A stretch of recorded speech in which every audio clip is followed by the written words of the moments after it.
முட்டா பையலே, காலைல இருந்து உங்க மாமனார் என்கிட்ட என்னென்னலாம் சொன்னாரு தெரியுமா? என்ன வீட்டுல என்ன பிரச்சனையா? பார்த்தாலே தெரிகிறது. தெரிகிறதா? அது எப்படியா உங்ககிட்ட சொல்றது? சரி விடு. உங்ககிட்ட சொல்லாத யார்கிட்ட என்ன சொல்ல போறான்? என்னடா சரி சொல்லி தொலைடா. அது எப்படியா என் வாயால சொல்றது? ஐயோ, இங்க படுத்துற நிமிஷம்னால தாங்க முடியலையே. தலை வலிக்குதுடா, தலை வலிக்குதே. என் மூஞ்சில லூசுன்னு எழுதி வச்சுக்கிறா.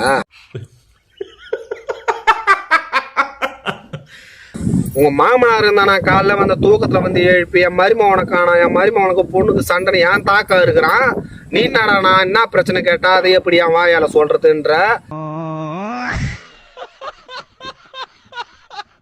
இல்ல உங்க என்னதான் நினைச்சுங்கிறீங்க? சாப்பாட்டுல உப்பு இல்லைன்னு சத்தமா கேட்டான், அதுக்குள்ள ஊரை கூட்டி ஒப்பாரியே வச்சுட்டாவ. अरे नहीं अब्बा